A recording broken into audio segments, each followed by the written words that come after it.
Sir నాకు రెగ్యులర్గా మన రిపీటెడ్ కంప్లైంట్స్ ఉన్నాయి sir. Just I want bring it to notice. ఇప్పుడు మధు గారు చెప్పారు కదా సార్, కొంచెం చూడండి సార్. వాళ్ళు small submission, sir.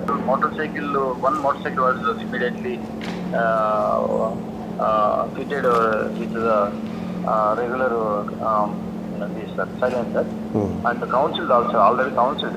They are taken to police station and counseled 4 days back, sir, because that 6th line, one of the person in 6th line, sir, NTR colony complained, sir.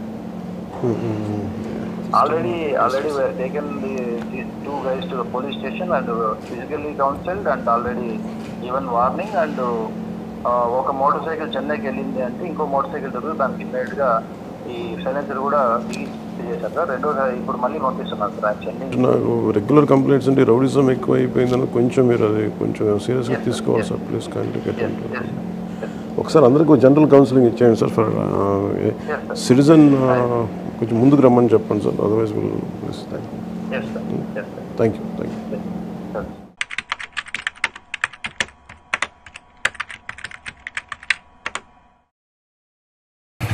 సైలెన్సర్లో ఏదైనా sound వేరే sound వస్తుంది అని అడుగుతున్నా.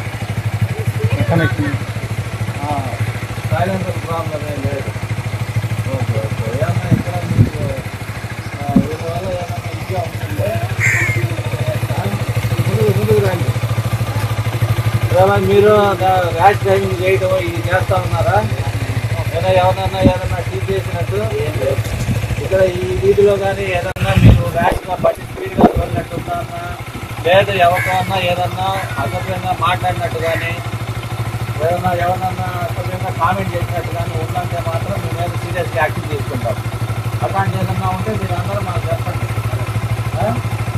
ఈ వీధిలో వీళ్ళ వల్ల ఉందని చెప్పేసి మాకు ఫీలింగ్ వస్తుంది కాబట్టి అందుకని మీ అందరూ పిలిపించి మీ ముందే వీళ్ళని అడగడానికి కాదు. ఎందుకంటే ఏదన్నా మీరు ఇదిగానే ఈ వీధిలో మళ్ళీ ఏదైనా స్పీడ్గా పడిపోతా, లేదా ఎవరికన్నా ఏదైనా కామెంట్ చేసినట్టు ఉన్నా కానీ మీ మీద సీరియస్గా యాక్షన్ తీసుకుంటాం. చెప్తున్నా వేరే సైలెన్స్ ఏమన్నా పెట్టున్నా కానీ ఊరుకునేది ఉండదు. ఏమన్నా వచ్చారా ఎవరన్నా అడుగుతా ఉన్నది మీరు అంతా సంతాలు పెట్టుకోండి. మీరు అందరు ఇచ్చినా కూడా వాళ్ళకి భయం ఉన్నా సార్. ఎప్పుడు చూడండి వాళ్ళు అంతా ఒక 10 మంది కలిసి వస్తారు. గాయక పిల్లకాయలు, మదర్శన పిల్లకాయలు, పౌరుల పిల్లకాయలు, వీళ్ళు ఒక పని చేయడం, వాళ్ళ పల్లెలకు రావడం, ఆడపల్లి కాలేజీ బయట చూసుకోండి సార్. ఆడపల్లి కాలేజీ పక్కన వాళ్ళు వెంబడించడము, బస్సులు వెంబడించడము, ఫోన్లు చేయడము అలా రిస్క్ సార్. ఇతను కూడా సార్ ఇతను బస్సులు వెంబడిస్తున్నారు సార్. నేను 4-5 సార్లు చూశాను. ఆడపిల్లలు చదువుకొని పోయే వాళ్ళకి వీళ్ళు చాలా డిస్టర్బెన్స్ సార్. చాలా డిస్టర్బెన్స్ సార్. చాలా డిస్టర్బెన్స్ సార్.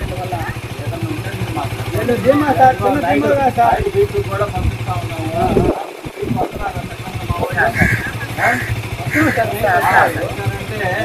ఇంకా వీళ్ళు మూడో లైన్లోనే వెళ్తారు. వచ్చినట్టున్నా కానీ మీరు మాకు చెప్పండి.